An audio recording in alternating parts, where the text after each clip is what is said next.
Rose, stitch 2. ဒီတစ်ခေါက်ကဒီ row stitch လေးလုပ်ပြမယ်နော် ပထမဆုံးအဆင့်အနေနဲ့အမတို့ကအလေစင်တာကနေပြီးတော့ဒီအချက်ကိုထွက်လိုက်မယ်ထွက်ပြီးသွားရင်တော့ဒီပုံမှာပြထားသလိုအတက်လေး5ခုထုတ်လိုက်မယ်ပေါ့နော်သူကမာကနန်းဖြစ်ရမယ်စုံကနန်းမဖြစ်ရဘူးပေါ့နော်ဆိုတော့ဒါကျဲပုံတရံလိုမျိုးဖြစ်အောင်အမတို့ကထိုးမှာဆိုတော့5ခုယူလိုက်မယ်ပေါ့နော်စုံဆိုလို့ရှိရင်ထိုးရခက်တယ်မဆိုရင်ပို့ပြီးထိုးရလွယ်တယ်ပေါ့နော်နောက်တစ်ခုကကျတော့အမတို့ကဒီအချက်ကအကုန်စန်တာကနေပြီးတော့ပဲပြန်လာရမယ်နော်စန်တာကနေပြီးတော့ပဲပြန်ဖြာထွက်တဲ့ပုံစံမျိုးဖြစ်ဖို့လိုပါတယ်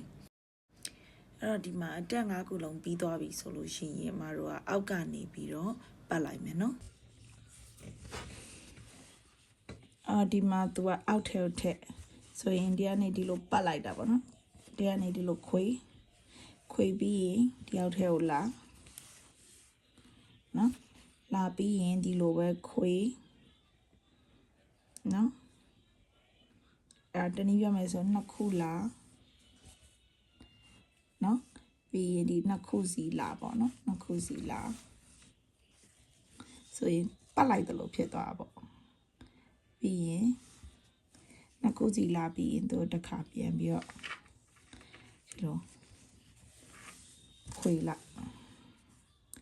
ဒါလေးကိုပဲအမတို့ဒီလေးလောက်သွားရုံပဲเนาะ2ခုစီလာထိုး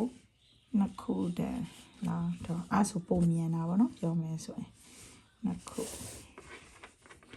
ပြီးချ